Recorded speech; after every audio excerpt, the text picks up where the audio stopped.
अस्सलाम वालेकुम नाजरीन, मैं हूँ रामीन सैयद और आप देख रहे हैं प्रोग्राम ज़ेरे बहस। नाजरीन, ये बात किसी भी जमहूरियत के लिए तशवीश का बायस होती है अगर मुल्क की सबसे बड़ी अपोजिशन जमात एक जलसा भी ना कर पाए।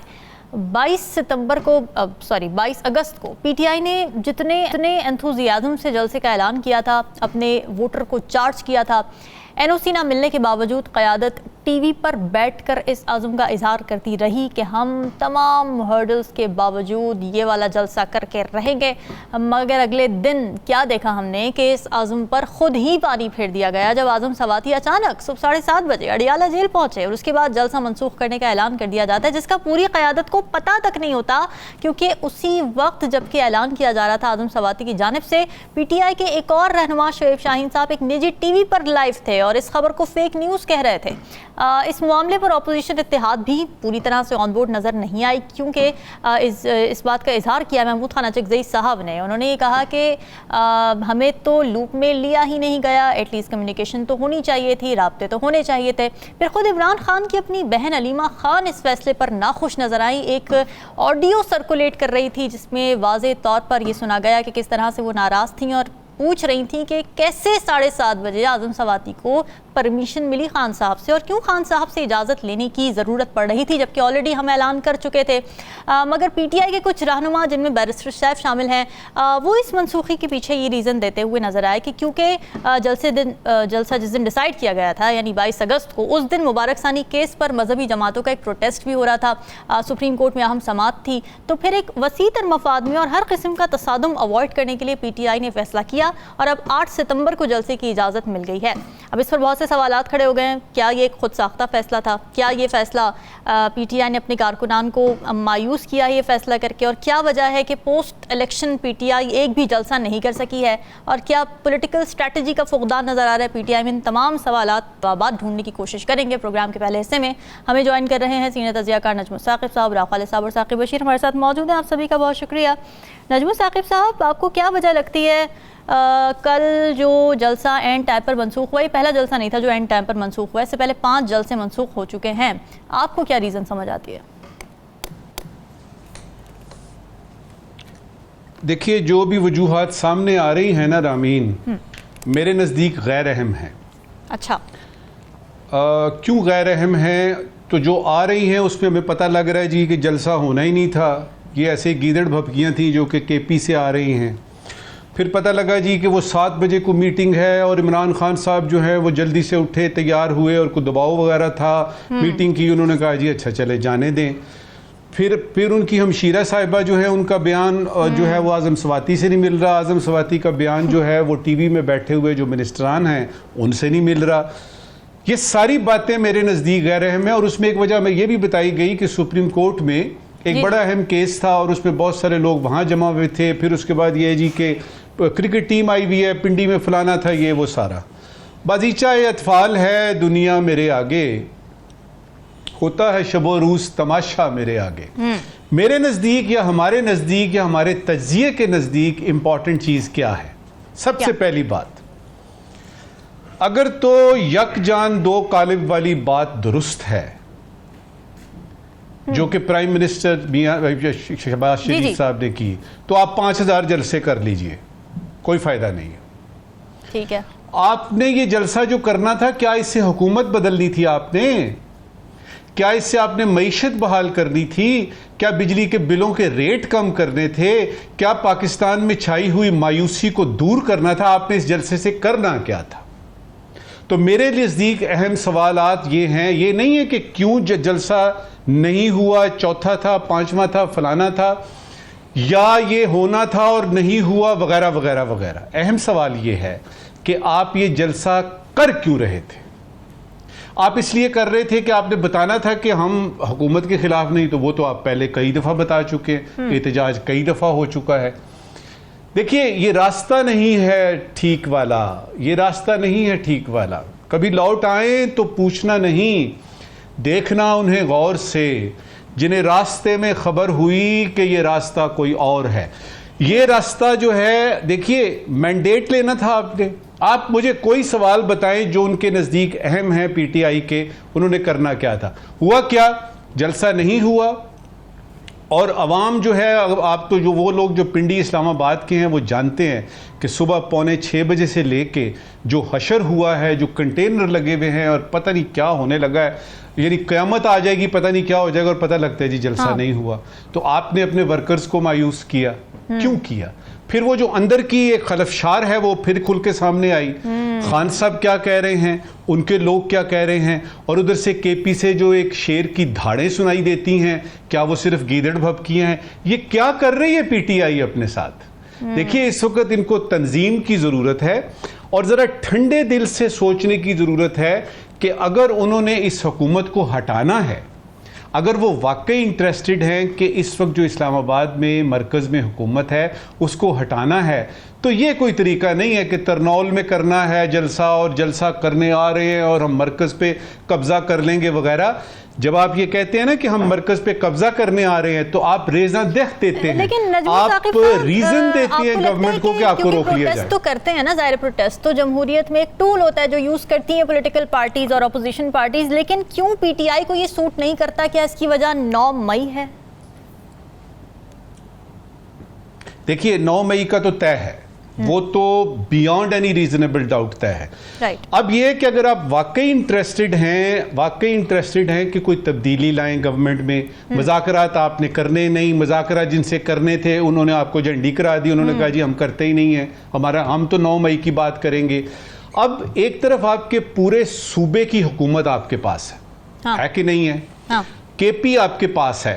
अगर आप वाकई इंटरेस्टेड हैं कि इलेक्शन दोबारा किए जाएं, हमारा मैंडेट चोरी हुआ है, फ्री एंड फेयर, तो फ्री एंड फेयर इलेक्शन कराने के लिए तरनौल में जलसे से कुछ नहीं होता। उसके लिए आपको थोड़ा ठंडे दिल से सोचना पड़ेगा कि इस वक्त सारी हवाएं आपकी तरफ उल्टा चल रही हैं, कहीं पे कुछ सेंस नजर नहीं आ रही। ठीक है, आपने जो बातें भी की उसमें हो सकता है 100% सच्चाई है। आपका मैंडेट चोरी हुआ, 8 फरवरी के इलेक्शन ठीक नहीं थे, आपके लोगों से बल्ला छीन लिया गया, फलां मखसूस नशिस्तें तक छीन ली गई। ये सब सच है। किया जा सकता है मजीद, क्या डिफरेंट है जो यूज कर सकती है पीटीआई? आप ही के प्रोग्राम में रामीन, आप ही के प्रोग्राम में मैंने 7 चीजें बताई थी, मैं उनको दोहराना नहीं चाहता, वो सारी टेप पड़ी हुई है यूट्यूब में, वो देख लीजिए।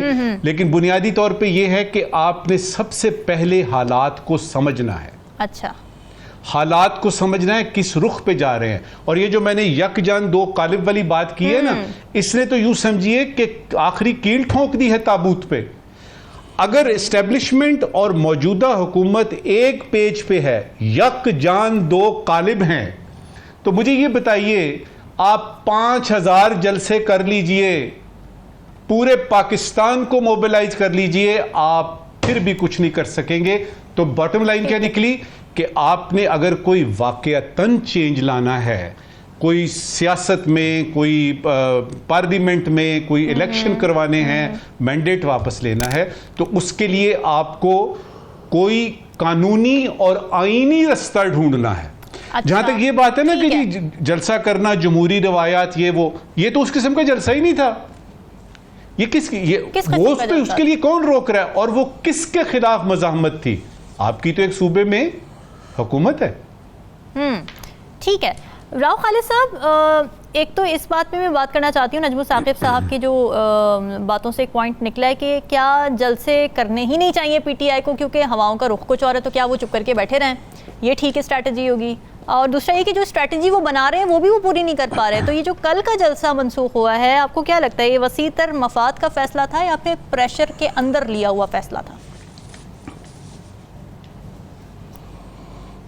अच्छा, एक तो मुझे अभी पता चला है कि ये कोई जलसा कोई दहशत गर्दी, कोई इंतहा पसंदी और इस किस्म का कोई बहुत बड़ा मिशन को ऐसा आ रहा था कि शायद को कब्ज़ा शब्ज़ा करने के चक्कर में थे, इलीगल और अनकॉन्स्टिट्यूशनल तरीके से इस्लामाबाद पे।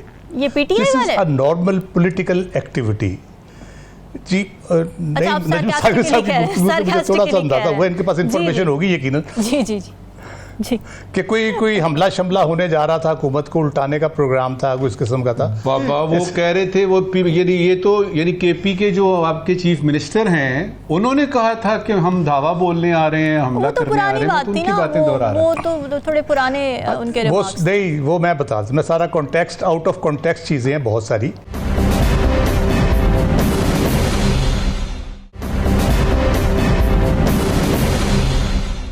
सवाबी में जलसा हुआ इनका, बहुत भरपूर किस्म का हुआ, उसमें सारा कुछ हुआ। अभी लाहौर में भी शायद 27 अगस्त को होना है और 8 सितंबर को हुकूमत ने फिर इजाज़त दे दी है इनको।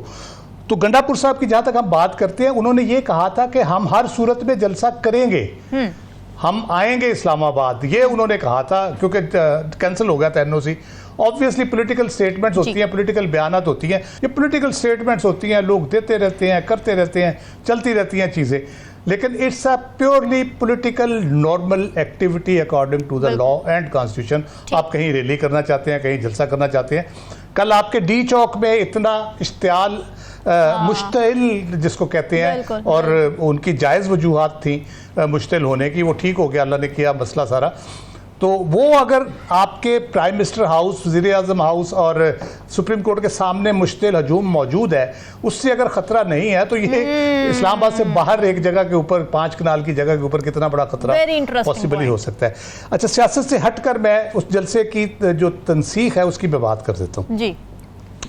खालिस्तान सिक्योरिटी थ्रेट की बात की गई, और जो ये एक मुजाहरा हो रहा था सुप्रीम कोर्ट के सामने, उसके हिसाब से किया गया, और कहा यह जा रहा है कि कोई इंटरनेशनल कोई थ्रेट भी था इस हवाले से कि कुछ जलसे में कुछ पॉसिबली हो सकता था। मेरा ख्याल है जब आपकी इंटेलिजेंस एजेंसीज आपको कन्वे करती हैं कुछ चीज़ें हाईएस्ट लेवल पे, कोई भी इस किस्म की, उसको आपको सीरियसली लेना चाहिए। ठीक है, ये नहीं कि आप अपने अन्यवाद लगे रह के नहीं, जिम्मेदारी का मुजाहरा किया पीटीआई ने, आप तो वो कर देंगे ऑब्वियसली।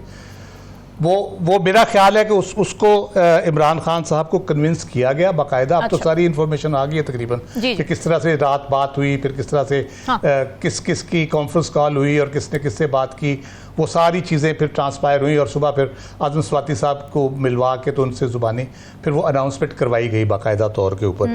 तो ये तो नॉन पॉलिटिकल मेरा ख्याल है, ये सीरियस चीज़ है। जहाँ तक ये बात है कि पीटीआई जलसा करने के काबिल है या नहीं है, तो मैंने जिक्र किया अभी सवाबी में हुआ है जी।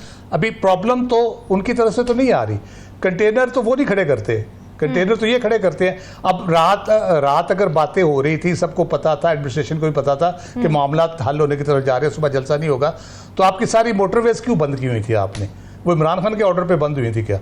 आप लोगों को तंग करते हैं बिला वजह, सिर्फ इसलिए कि पॉलिटिकल जो एक एक्टिविटी है उसका जो नेगेटिव इम्पैक्ट है वो अवाम सोचे कि जी इमरान खान साहब, आपको नहीं लगता कि पीटीआई का अपना ट्रैक रिकॉर्ड भी थोड़ा सा है इस तरह का? जब भी उन्होंने एनओसी लेना होता है, जो कमिश्नर होते हैं वो यही बता देते हैं कि भाई आपने तो यहाँ पे चीज़ें जलाई हैं, पौधे जलाए, दरख्त जलाए, फिर 9 मई आपके साथ एसोसिएटेड है। तो आपको लगता है कि ट्रैक रिकॉर्ड की वजह से भी थोड़ा सा इशू होता है पीटीआई को अब परमिशन? तो इस किस्म के तो सारी जमात के ट्रैक रिकॉर्ड है, फिर किसी को भी इजाज़त ना दे। तो मुझे एक जमात बता दे जिसका ये ट्रैक रिकॉर्ड ना हो। अच्छा, कोई एक बता दे, starting from attack on supreme court, attack on supreme court के अंदर घुस के मैं मौजूद था, लोगों के पास पिस्टल थे वहां पे, वह सज्जाद अली शाह को गोली मार देता वहां पे, मैं अपनी आंखों से देखी सारी चीजें। अच्छा। वो मेरे सामने हुआ सारा मंजर। वो इस तरह के बहुत से इंसिडेंट्स हैं, बहुत सी चीजें हैं। अभी हवाएं तो वो फिर इस तरह तो नहीं होता ना। अब पीपल्स पार्टी का आप देख लें, भुट्टो साहब की जब पकड़े गए, सजा हुई, और उससे लेके आज तक उनका प्रोटेस्ट जुल्फकार बनी, और पता है क्या क्या कुछ होता रहा। कम से कम नून और इनकी कोई वो पीटीआई की कोई इस किस्म की पार्टी तो नहीं, मुसल्ला जत्था तो कोई नहीं जो इस किस्म की हरकतें करता हो।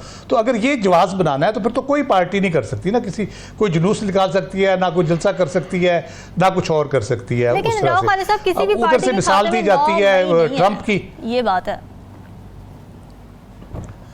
नहीं 9 मई नहीं है, लेकिन अमेरिका की मिसाल तो दी जाती है ना कि हाँ उधर हमला हुआ, उसके ऊपर उनके पार्लियामेंट हाउस के ऊपर सारा जो सारा उसकी मिसाल दी जाती है ना। तो ट्रंप तो अपनी कैंपेन कर रहा है, ट्रंप तो अपने जलसे कर रहा है, ट्रंप तो अपने उसकी पार्टी सारा कुछ कर रही है, उसको तो किसी ने नहीं रोका। जिनका कसूर था उनको उन्होंने पकड़ा और सजा दे दी। ठीक बात है। तो इस तरह से चीजें इस तरह से होती है, इस तरह नहीं होती कि आप कोई भी बहाना बना के किसी को कहेंगे जी आप वो कहते हैं आटा गूंदी हिल्दी क्यों है, कि आप अगर आटा गूंदे हिल्दी है तो फिर भी आपको सजा दे दी जाए। दूसरी बात यह है कि 8 सितंबर का इजाजतनामा दे दिया गया, मैंने तो नहीं कहा, ना किसी ने दरखास्त दी, खुद ही इंतजामिया ने कहा ये 8 सितंबर को ये कर ले जलसा, आपको हम इजाजत दे रहे हैं। ठीक है, उसके बाद एक सवाल ये भी बनता है कि जिन लोग पार्टियों को नहीं रोका जा रहा, पीपल्स पार्टी है, PMLN है, वो क्यों जलसा नहीं कर रही? उनको तो कोई नहीं रोक रहा, ना उनसे कोई थ्रेट है किसी को, ना उन्होंने हुकूमत उल्टानी है, हुकूमत की फेवर में ही करना है उन्होंने, वो क्यों नहीं कर रही। पॉलिटिकल जलसे का बुनियादी तौर पे मतलब ये होता है अपने पॉलिटिकल बयान देना, पॉलिटिकल वर्कर को इंटैक्ट रखना, मोटिवेट रखना, this is kind of thing. एक खतरा अलबत्ता ज़रूर मौजूद है कि मैस मोबिलाइजेशन का चांस बहरहाल मौजूद है कि अगर जलसों की एक सीरीज़ शुरू हो जाती है और पॉलिटिकल जलसे कंटिन्यूसली पीटीआई करती रहती है, तो एक ख़तरा ये ज़रूर महसूस किया जाता है हुकूमत की तरफ से कि ये फिर मैस मोबिलाइजेशन की तरफ ना चले जाएं जलसे करते करते। क्योंकि जलसे उनके नो डाउट छोटा से छोटा कॉर्नर मीटिंग भी उनकी इनके जलसों से बड़ी होती है बाकी जमातों के, तो वो उससे एक खौफ ज़रूर महसूस होता है इनको। अदरवाइज तो कोई इतनी सीरियस चीज़ नहीं है। जलसे से क्या हो जाएगा, नहीं आई एग्री, जलसे से क्या हो जाएगा मुझे ये बता दें। जमहूरियत का हुस्न है और उनको करना चाहिए, या फायदा क्या करेंगे, होगा, बढ़ के छड़ के मारेंगे, चले जाएंगे, क्या होगा, नुकसान क्या होगा, ये स्वाति में हो चुका है, ये और भी कई जगह पे हो चुका है, स्वात में हो चुका है। बिल्कुल ठीक है, हाँ जी बिल्कुल ठीक है। ये अलग बात है कि फायदा होता है पार्टी उससे पहले 2011 से हो रहे हैं जलसे, इतने बड़े बड़े लाखों के जलसे हो रहे हैं, क्या हुआ। ठीक बात है। और अगर कोई उसमें मिसमैनेजमेंट नजर आए तो फिर ज़ाहिर कार्रवाई करनी चाहिए हुकूमत को। साकिब, हम ये बताएं कि कंसेंसस हो गया पीटीआई के अंदर कि क्यों कल का जलसा मंसूख हुआ था, और दूसरी बात है कि अब 8 सितंबर को डेट दी है, उसमें मैंने पढ़ा कि 40 शराइत भी रखी गई हैं इंतजामिया की जानिब से, वो भी पीटीआई एग्री कर गई है और अब होने जा रहा है फिर 8 सितंबर को जलसा। 8 सितंबर को जलसा होगा या नहीं होगा, लेकिन 7 को शायद एनओसी जो है वो कैंसिल हो सकता है। उसकी वजह ये है कि पीटीआई ने मई से तकरीबन अप्रैल मई से उन्होंने कोशिश शुरू की, जो लीगल महाज है वहाँ पे मतलब अदालत के थ्रू उन्होंने इजाज़त लेने की कोशिश की, तो आखिरकार 6 जुलाई का उनको एनओसी दिया गया और 5 जुलाई की तकरीबन रात को एनओसी कैंसिल कर दिया गया और मुख्तलिफ वजूहात लिखी गई कि आपको इजाज़त नहीं है, बंदे उनके गिरफ़्तार कर लिए गए।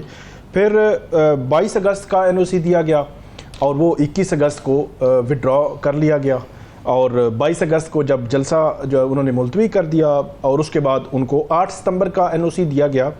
तो मेरा नहीं ख्याल कि 8 सितंबर का जलसे का एनओसी भी बरकरार रहेगा। 7 सितंबर को शायद ये भी किसी न किसी कोई वजह डाल के को विड्रॉ कर लिया जाए, क्योंकि 100 वजूहात हैं। अगरचे 2 दफ़ा कंटेम्प्ट की पिटीशन इस्लामाबाद हाई कोर्ट में गई हैं, लेकिन इसके बावजूद इस्लामाबाद इंतज़ामिया यकीनी तौर पर, और वज़ीर कानून आज़म नज़ीर तारड़ साहब का एक बयान मुझे याद है कि पिछले दिनों जब उनसे कहीं सवाल हुआ कि आप पीटीआई जिसका एहतजाज प्रोटेस्ट जो है वो आईनी हक है और पुरअमन एहतजाज कोई भी कर सकता है, तो आप क्यों नहीं इजाज़त दे रहे, और वो इजाज़त आपको कानूनी पैरामीटर्स के अंदर रहकर कोई शराइत हैं आपकी उनके तहत जो है वो मांग रहे हैं। तो उन्होंने कहा कि पीटीआई को हम नॉर्मल ट्रीट नहीं कर सकते, इनको 9 मई के जो मतलब जो कुछ इन्होंने किया उसके बाद हम इनको एक नॉर्मल पार्टी के तौर पर ट्रीट नहीं कर सकते। तो क्या ये एक सबसे अहम सवाल है कि 9 मई यकीनी तौर पर बहुत बड़ा वाक़या है, इंस्टॉलेशन पर जो है वो हमले हुए और वो ट्रायल भी चल रहे हैं। क्या 9 मई से पहले जब ये आगे थे निगरान वज़ीर आला पंजाब और फेडरल में भी गवर्नमेंट थी, निगरान हुकूमत ही थी और वो कंटिन्यूटी थी बुनियादी तौर पर पीडीएम की हुकूमत की, तो क्या फरवरी से ऑनवर्ड पीटीआई को इजाज़त थी मई 9 तक जो है वो? तो इसका जवाब ये है कि नहीं थी।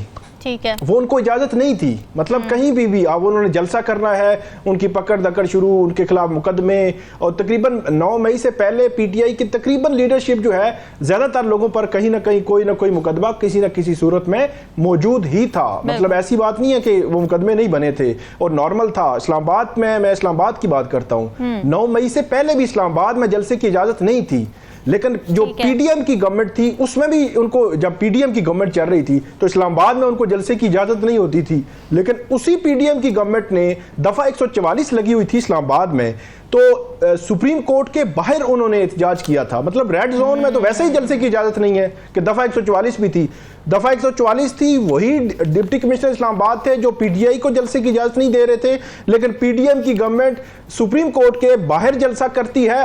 तो ये एक मामला 9 मई, अगर तो 9 मई के बाद ये सारा होता तो हम कहते ठीक है, 9 मई से पहले भी यही पोजीशन थी। एक तरफ हुकूमत हर्डल्स क्रिएट करी, एनओसी नहीं दे रही, उसकी वजह से उनका जलसा नहीं हो पा रहा, ठीक है, वो बात समझ आती है, ऑपरेशन है, विक्टिमाइजेशन है। डिस्कशन का सिलसिला जारी है, वक्त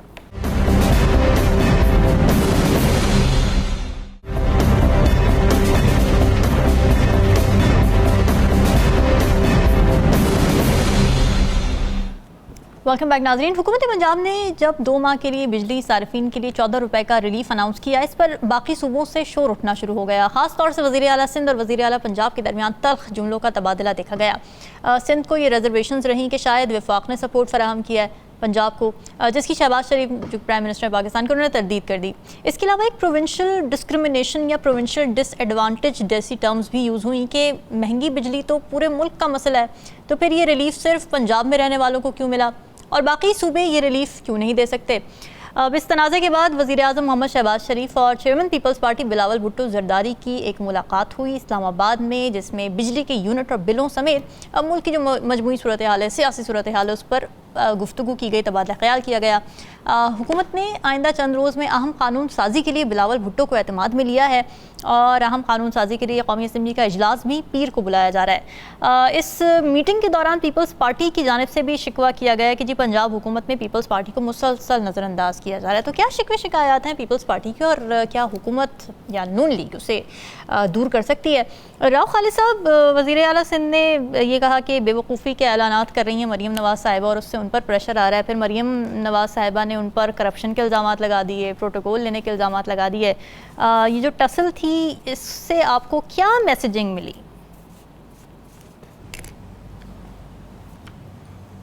वो एक बड़ा खूबसूरत शेर है, आंदलीब मिल के करें आहोजारियाँ, तू हाय गुल पुकार मैं पुकारूँ हाय दिल।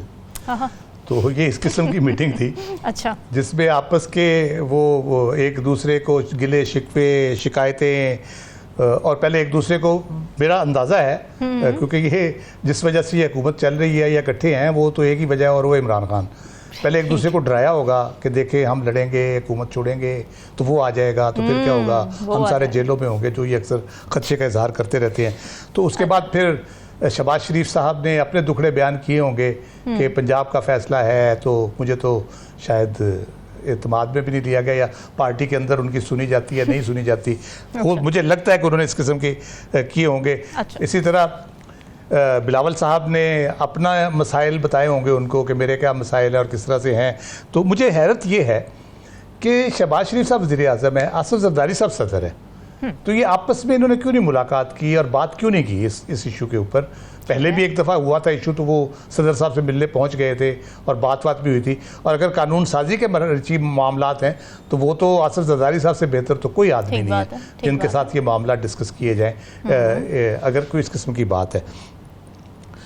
बात यह कि एक कहा गया जब ये शुरू में थोड़ी सी बात हुई कि बयानबाजी से रोक दिया गया है, सिंध की गवर्नमेंट ने उधर रोक दिया और पंजाब ने इधर रोक दिया। पंजाब में तो मुझे थोड़ी सी रिस्ट्रेंट नज़र आई, लेकिन सिंध में नहीं मुझे नज़र आई। सिंध में बिलावल साहब की मौजूदगी में चीफ मिनिस्टर साहब ने जो बातें की हैं मरीम साहिबा के बारे में, मरीम नवाज़ के फैसलों के बारे में, वो तो बहुत ही यदि खतरनाक किस्म के उन्होंने बेवकूफ़ और पता नहीं क्या क्या क्या उन्होंने कह दिया उनको, और वो सारा कुछ किया जिस पे रिएक्ट किया उन्होंने, लेकिन उतनी शिद्दत से नहीं किया मरीम साहबा ने। तो वो अगर ये सब कुछ वो कर रहे थे, जो किस लिए कर रहे थे, क्यों? जी जी जी आप कंटिन्यू कीजिए।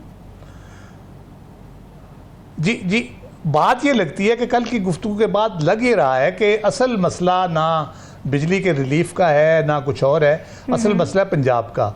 अच्छा। पंजाब में बड़े अरसे से पहले भी एक दफ़ा झगड़ा हो चुका है इनके, पंजाब में ये जो शेयर मांग रहे हैं, जो चीज़ें मांग रहे हैं, उस तरह से उनको मिल नहीं रही। तो मेरा ख्याल है वो ज़्यादा सीरियस मसला है और वो शहबाज शरीफ के बस की बात नहीं है। शहबाज शरीफ साहब अगर करना भी चाहें, उनसे कोई कमिटमेंट कर भी लें, तो पंजाब से पीपल्स पार्टी को शेयर लेके देना उनके बस की बात नहीं है। ये मैं बड़े वसूख से आपको बता रहा हूँ, क्योंकि मरीम नवाज़ साहिबा उस पर बिल्कुल भी राज़ी नहीं है और ना वो उनको वो हिस्सा देगी।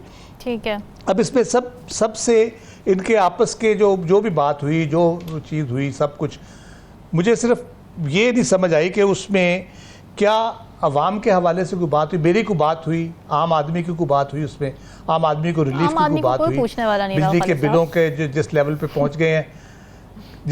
पहुंच गए हैं, महंगाई की जो सूरत हाल है, बेरोज़गारी की जो सूरत हाल है, मुल्क की मईशत की जो सूरत हाल है, जिससे आम आदमी पिस रहा है, आम आदमी के मसाइल बढ़ते चले जा रहे हैं। फायर वाल की कोई बात हुई, 25 लाख लोगों की बेरोज़गारी की कोई बात हुई, बेशुमार चीज़ें हैं जो आवाम रोज़ की बुनियाद पे फेस कर रही है। जो अगला टॉपिक हम जिक्र करेंगे, कच्चे के डाकुओं की कोई बात हुई, कल ही वाकया हुआ है, ठीक है। ये सारी चीज़ें मैं मुंतज़िर था कि कोई बैठ के कोई लाए अमल बनाएंगे, दोनों बड़े लीडर बैठ के, दोनों बड़ी जमातें बैठ के, और हमें खुशखबरी देंगे कि जी हमने अवाम की किस्मत बदलने का फ़ैसला कर लिया, शबाना रोज़ मेहनत करेंगे और अवाम के लिए बहुत बड़ा रिलीफ लेके आ रहे हैं, बिजली की कीमतें कम करेंगे, महंगाई को कम करेंगे, लॉ एंड ऑर्डर की सिचुएशन बेहतर करेंगे। मुझे तो ऐसी कोई बात सुनाई नहीं दी। लग ये रहा है कि आप अपने दुखड़े रो के, एक जो मैंने शेर पढ़ा, एक दूसरे को अपने दुखड़े सुना के और अपने अपने मसाइल हल करके, अपनी जमातों के, अपने इक़्तिदार के, वजारतें लेने देने के सौदाबाजी करके, तो वो मेरा ख्याल है उसमें कोई शायद कोई बेहतरी की सूरत निकली हो उनकी जमातों के लिए, उन लीडरों के लिए जिन्होंने वज़ीर बनना है उनके लिए। मुझे तो अपने लिए और आवाम के लिए तो कोई उसमें ना कोई अच्छी खबर नज़र आई, ना कोई अच्छी बात सुनने में मिली। हमें खुश करने के लिए कह देते कि जी हमने आवाम की बात की है, हमने आवाम के मामलात को डिस्कस किया है, हमने आवाम के मसाइल का जायज़ा लिया है, तो हम उसके लिए क्या करने जा रहे हैं। तो हमें खुश करने के लिए कुछ बयान दे देते। उन्होंने इतनी भी जहमत गवारा नहीं की कि मुझे खुशी कर देते। तो उससे आप अंदाज़ा लगा लें ये मुलाकातें किस किस्म की हैं। बिल्कुल ठीक है। नजमुल साकिब साहब, ये क्यों होता है कि इत्तेहादी जब मिल बैठते हैं तो हमेशा हिस्से बकरों की बातें ही होती हैं? कभी अवामी मसाइल हल करने के लिए ऐसी हर्डल्स क्यों नहीं देखी जाती? देखिए, सीधा सीधा सा है, हाथी के दांत होते हैं ना, वो दिखाने के और होते हैं, खाने के और होते हैं। और हमारी पाकिस्तानी सियासत जो है, अल्हम्दुलिल्लाह रब्बिल आलमीन, इसको, इस हाथी के दांत वाली जो मुहावरा है, इस पे बिल्कुल एकदम से कोई किसी किस्म का रखे बगैर इस पे हम अमल करते हैं। हमने दिखाना क्या है, असल में क्या है। देखिए, राव साहब ने बिल्कुल ठीक कहा कि पंजाब जो है ना, वो बुनियादी तौर पे उसमें हमने देखा कि उनमें कमेटियाँ चाहिए थी, उनको कुछ वजारतें चाहिए थी। तो जब सारा कुछ ठीक हो गया तो जरदारी साहब और पीपल्स पार्टी ने कोशिश की कि उधर कुछ चल नहीं सकी, क्योंकि अंदरूने खाना कुछ हिसाब किताब जो हैं वो रिपोर्टेड हुए कि जी वो मोहतरमा मरीम नवाज साहिबा कुछ मान नहीं रही, वो अपना इलाका अलहदा रखना चाहती हैं। बाकी कौन सी 3-4 चीज़ें हैं वो जिन पे बात हुई होगी, हुकूमत कैसे चलाई जाए, नंबर 1। नंबर 2, खान से कैसे जान छुड़ानी है, क्या लाहे अमल तय किया जाए। नंबर 3, अदलिया को, जो कि वो बिल पेश कर दिया आपने, मखसूस नशिस्तों का ऑर्डर आया, मेजॉरिटी डिसीजन आया, तो आपने बिल पेश किया। अदलिया को जवाब आंके गज़ल कौन से अशार सुनाने हैं। उसके बाद मईशत और होमवर्क जो मिला हुआ है आपको इस हुकूमत को, जो कि हमें पता है बिल्कुल ठीक तरीके से कि इनको कहा गया कि ये चीजें करनी है, उसमें कहां तक बात पहुंची है। ठीक है। 2 बातें जरा गौर तलब हैं, वो आपकी खिदमत में पेश करता हूं। पहला ये है कि जब प्राइम मिनिस्टर शहबाज शरीफ साहब ने इस्टेब्लिशमेंट की बात करते हुए ये कहा, जो मेरे नज़दीक एक बुनियादी यानी कॉन्फ्लिक्टिंग पॉइंट बन सकता है, जब उन्होंने ये कहा कि हम यकजान 2 कालब हैं। मैंने पहले सेगमेंट में भी ये फिक्रा दोहराया था, बड़ा इंपॉर्टेंट फिक्रा है ये, इसके अंदर बहुत सारे जो है ना वो राज छुपे हुए हैं जी। तो जब उन्होंने ये कहा कि हम यकजान 2 कालिब हैं, तो उसमें पीपल्स पार्टी का कहीं जिक्र था?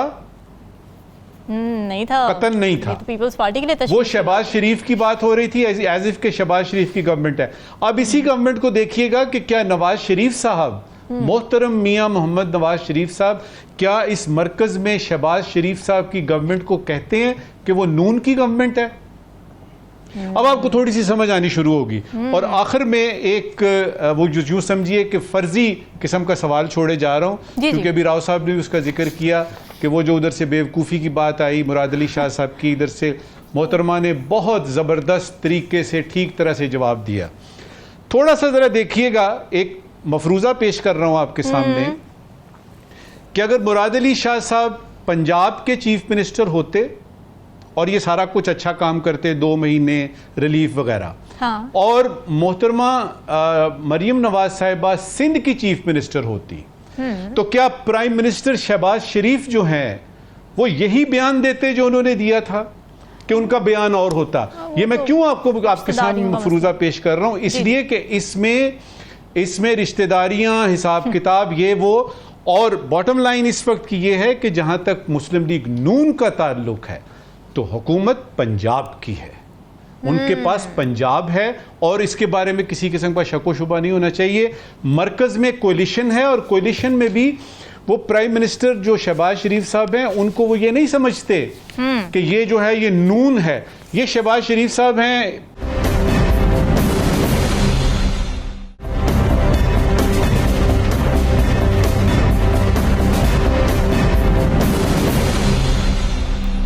वेलकम बैक नाजरीन। दावों और वादों के बावजूद हुकूमत कच्चे के डाकुओं का खात्मा करने में बिल्कुल नाकाम है और इसका खुमियाजा कल रात हमारे सिक्योरिटी अफसरान ने भुगता है जब उनकी 2 मोबाइल वैन्स बारिश के पानी में फंस गईं। इत्तलात यही आ रही कि बारिश के पानी में फंसी थी, मगर इसके अलावा भी कुछ स्टेटमेंट्स आ रही हैं सामने कि वो चल रही थी, जा ही रही थी अपने रास्ते पर कि रॉकेट का हमला उन पर होता है और 12 एहलकार शहीद हो जाते हैं। इंतहाई अफसोसनाक वाक़या था ये, लेकिन इससे भी ज़्यादा तशवीशनाक बात यह है कि हुकूमती ऐलानात के बावजूद अप्रैल में एक ग्रैंड ऑपरेशन शुरू करने के बावजूद हुकूमत अपनी रिट ताहाल कायम करती नज़र नहीं आ रही है। तो कच्चे के डाकुओं की तारीख आखिर है क्या और हुकूमत बिल्कुल बेबस नज़र आ रही है। इस हवाले से नजमो साकिब साहब, क्या वजह है, किस किस्म के मेजर्स उनको लेने चाहिए? मरीम नवाज साहिबा की अभी मैं स्टेटमेंट देख रही थी, उन्होंने कहा है कि कच्चे के डाकुओं की सर की कीमत 1 करोड़ रुपए है। इसके अलावा उन्होंने कहा है कि गिरफ्तारी पर 50 लाख रुपये मिलेंगे और कम खतरनाक डाकुओं और दहशत गर्दों की गिरफ्तारी पर 25 लाख रुपये इनाम रखा गया है। क्या ये काफ़ी है?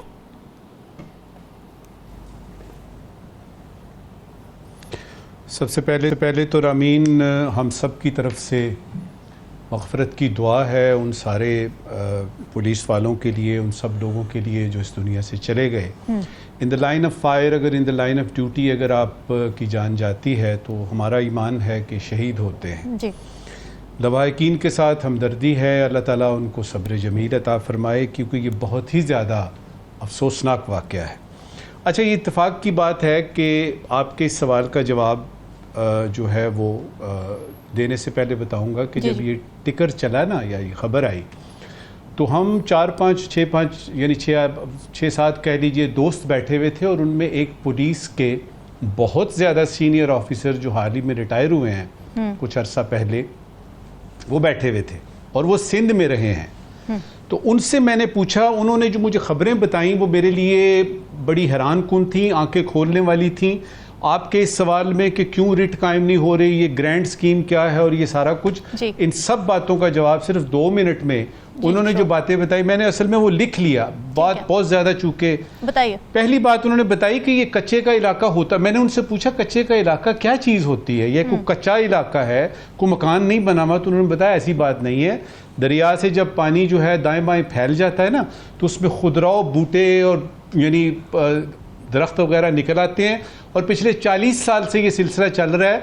तो ये इलाका असल में कच्चा नहीं है, इस इलाके में तो हाथ को हाथ सुझाई नहीं देता, दिन के वक्त अंधेरा होता है। अच्छा। तो इसमें डाकू छुप जाते हैं और डाकुओं ने अंदर हिसाब किताब किए हुए, बाकायदा तौर पे पक्के मकान बने हुए हैं जहाँ पे असलहा रखा हुआ है वगैरह वगैरह वगैरह। तो पहले तो हो गया कि कच्चे का इलाका है क्या। ठीक है। मेरा आखिरी सवाल था उनसे कि आप इतनी देर वहां रहे, आपने क्या किया? अब आती है बॉटम लाइन और उसमें आपके सवाल का पूरा जवाब आ जाएगा। हाँ। मैंने कहा जी आपने कोई एक्शन क्यों नहीं लिया? कहते हैं जी जिस वक्त भी एक्शन लेना होता था एक टेलीफोन आता था और उस वक्त मेरा और मेरे साथियों का यह फैसला होता था कि कानून पे अमल दरामद करना है या अपनी नौकरी बचानी है। तो जब ये फैसला करना होता था तो छोटे छोटे बच्चे सामने आ जाते थे, तो उस फ़ोन को जो है ना जब तक आपको आते रहेंगे ये कच्चे के डाकू जो हैं ये चलते रहेंगे। राव खालिद साहब, आपको क्या लगता है, क्या वजूहात हैं कि अब तक इस मुसीबत से जो मेनस है कच्चे के डाकुओं का, इससे निपटने में हुकूमत नाकाम रही है? जी, जैसे कि नजम साहब ने बताया, ये 40 साल पुराना किस्सा है। ये बलूचिस्तान, पंजाब और सिंध का जो बॉर्डर एरिया है उसमें ये सिंध के जो मार्शी एरियाज़ हैं ये वो वाला इलाका है सारा। आपने देखा होगा इमरान खान के दौर में भी कोई ऑपरेशन शुरू हुआ था, लेकिन जो मुझे याद पड़ता है और मैं गया भी था एक दफ़ा, मियाँ साहब सच्ची प्राइम मिनिस्टर थे, हम दौरे पे गए थे वहाँ पे एक इलाके में सिंध में, जब ये ऑपरेशन हो रहा था उस वक्त आसिफ नवाज आर्मी चीफ थे और कच्चे के इलाके में कराची में क्रिमिनल्स के खिलाफ हुआ था और कच्चे के इलाके में डाकुओं के खिलाफ ऑपरेशन बेक वक्त शुरू हुआ था। 1992 की बात पे कर रहा हूँ आपको। तो उस वक्त से लेके अब तक ये हम सुनते चले आ रहे हैं और ये सारे सिलसिले चल रहे हैं, और उसमें ये कह ले कि इसमें बड़ी जिद्दत आती चली गई है कच्चे के डाकुओं के जो तरीका वारदात है, जिसमें वो गाड़ियाँ वाड़ियाँ बेचने को उन्होंने किया, कोई ट्रक लेने पहुंचा हुआ है, कोई ट्रैक्टर लेने पहुंचा हुआ है, कोई गाड़ी लेने पहुंचा हुआ है, कोई ख़वातीन रखी हुई हैं, वो फ़ोन करके इंगेज करती हैं, तो वो बुला लेते हैं, फिर अगवा बरा तावान हो जाता है सारा। लेकिन इसमें जो सबसे दो चीज़ें बड़ी हैरत की हैं, हैरत वाली बात है। एक तो मैं पढ़ रहा था कि वहाँ पे पुलिस ने काफ़ी दफ़ा कोशिश की कि वहाँ पे जो मोबाइल नेटवर्क है और ये सोशल मीडिया वगैरह फेसबुक के ज़रिए वो करते थे, उसको बंद कर दिया जाए। अच्छा। हमारी ज़िंदगी तो अजाब हुई है 2 महीनों से, वहाँ पे ये नेटवर्क बंद नहीं हुआ, पता है आपको। अच्छा। उनकी रिक्वेस्ट टर्न डाउन कर दी गई कि नहीं, ये नहीं बंद होगा यहाँ पे। ये फायरवॉल वहाँ पे नहीं चल रही, ये बाकी जगह पे, वहाँ सिर्फ फायर चलता है, इधर फायरवॉल चलती है, तो वो वहाँ नहीं चल रही। ठीक है। दूसरी जी बिल्कुल। और दूसरी उसमें चीज़ ये है कि एक सोचने की बात है, एक वहाँ इंडस्ट्रियल एरिया बहुत बड़ा जो घोटकी का इलाका है, वहाँ पे बड़े मालदार लोग हैं, बड़े सेठ हैं, पैसे वाले हैं, वहाँ पे कोई अगवा नहीं होता, ना कोई वारदात होती है डाकुओं की। इसी तरह कोई ज़िम्मेदार मुझे बता दे बड़ा आदमी अगवा हुआ हो वहाँ पे, कोई सिंध का या पंजाब का या बलूचिस्तान का, जिसको डाकुओं ने अगवा किया हो और उसका तावान वसूल किया, वो ज़्यादा पैसे मिल सकते हैं ना, गरीब आदमी को लेके 2, 4, 5 लाख मिल जाएंगे, तो वो कहाँ से आता है। फिर लेटेस्ट इक्विपमेंट उनके पास है कम्युनिकेशन का, आप उसको जैम कर सकते हैं, आप रोक सकते हैं, वायरलेस सिस्टम उनके पास है, जदीद तरीन असला उनके पास है, रॉकेट लॉन्चर्स हैं, गने हैं, हर चीज़ है। आप सप्लाई लाइन बंद कर सकते हैं। तो मेरा ख्याल है कहीं ना कहीं कोई बहुत बड़ी खराबी मौजूद है जिसकी एड्रेस करने की जानबूझ के कोशिश नहीं की जा रही। ठीक है साकिब, आप ये बताइएगा कि अब इलाके में क्या सूरत हाल है, किस तरह के ऑपरेशंस किए जा रहे हैं, प्लानिंग क्या कर रही है अब हुकूमत नए सिरे से? हर थोड़े अरसे बाद नए सिरे से प्लानिंग ही हम सुनते हैं कि बहुत बड़े ऑपरेशन की तैयारी जो है वो कर ली गई है। अब का जो वाक़या है वो बड़ा ही दर्दनाक है कि वहाँ पे अंदर उस कच्चे के इलाके में पुलिस की पिकेट्स वगैरह जो है वो बनाई गई हैं, जहाँ जो पुलिस के जवान हैं वो 20-22 या 25-1 पे होते हैं। तो ये भी वहीं पे थे और वापस थाने आ रहे थे। थाना जो है वो उससे तकरीबन 8 किलोमीटर दूर है। तो आ रहे थे, बारिश शदीद हुई, 5 बजे तकरीबन, गाड़ी उनकी उसमें पानी बहुत ज़्यादा था। तो फिर थाने से गाड़ी गई और वहाँ पे शाम के बाद रॉकेट लॉन्चर जो है वो इन पर फायर किए गए और उसके बाद इन पर अटैक हुआ और ये शहीद हो गए। बड़ा अफसोसनाक वाक़या हुआ। 12 से भी ज़्यादा तादाद जो है वो बताई जा रही है। तो ये बहुत ही अफसोसनाक है कि जिस पुलिस ने हिफाजत करनी है आम शहरियों की, वो खुद जो है वो गैर महफूज हो चुकी है। और उनके पास बख्तरबंद गाड़ी क्यों नहीं थी, बुलेट प्रूफ जैकेट्स क्यों नहीं थी? अगर इतना जदीद असला वो कच्चे के डाकू जो है वो अपने पास रखते हैं, वो कहाँ से वो वहाँ सारा जो है वो सप्लाई उनको जा रही है? फिर इंटरनेट है, फिर इतना जदीद सिस्टम है। हर अरसे थोड़े अरसे बाद, पिछली हुकूमत में भी, अभी PDM की पिछली हुकूमत में, अभी हर थोड़े अरसे बाद हम सुनते हैं कि ये मामला हो रहा है। और सिचुएशन ये है कि उसके जो करीबी इलाके हैं, अब घोटकी है या जो पंजाब, सिंध और बलूचिस्तान के संगम पे ये सारा जो कच्चे का इलाका बनता है। तो ये बताया जाता है कि फ़र्ज़ करें कि अगर डाकू गए किसी शहर में और वहाँ लोगों को अगवा करने के लिए वापस जा रहे थे, उन डाकुओं को जो क्रॉस फायरिंग में मार दिया लोगों ने, 1 या 2, तो वो डाकू फिर बाकायदा बदला लेते हैं उसी घर से जो जिन्होंने मारा होता है। इस वजह से इतना खौफ है उन जो करीबी इलाकों में कि लोग मतलब उस पे अगर, तो ये एक बड़ी अजीब सी सिचुएशन है। गवर्नमेंट को कोई मजबूत किस्म का ऑपरेशन करना चाहिए ताकि इस पर जो है काबू पाया जा सके। प्रायोरिटी सेट करने की जरूरत है। नजमू साकिब साहब, क्या सवाल लेकर आए नाजरीन के लिए आप? जी शुक्रिया रामीन। एक ज़रूरी सवाल है और एक गैर ज़रूरी सवाल है। पहले ज़रूरी सवाल, खबर मिली है कि मुल्क में बैटरी चार्जिंग स्टेशंस बनाए जाएंगे, बैटरी चार्जिंग स्टेशंस बनाए जाएंगे, मुसव्विदा तैयार हो गया है। ज़रूरी सवाल ये है कि मुल्क की मईशत की बैटरी एक अरसे से डाउन है, इसकी चार्जिंग करने का भी कोई इंतज़ाम हो रहा है कि नहीं हो रहा? बड़ा ज़रूरी सवाल है। आज का गैर ज़रूरी सवाल, खबर मिली है कि इलेक्शन ट्रिब्यूनल्स ने 17 अगस्त तक 377 पोल पिटिशंस में से 25 भुगता ली हैं। अच्छा। 377 थी, उसमें से 25 भुगता ली हैं। ठीक है। गैर जरूरी सवाल ये है कि बाकी की 352 पिटिशंस क्या अगले इलेक्शन आने तक निपटा ली जाएंगी कि नहीं निपटाई जाएंगी? तो ठीक है नाज़रीन, सवाल आपके लिए छोड़ के जा रहे हैं, फीडबैक जरूर दीजिएगा। इजाज़त, अल्लाह हाफ़िज़।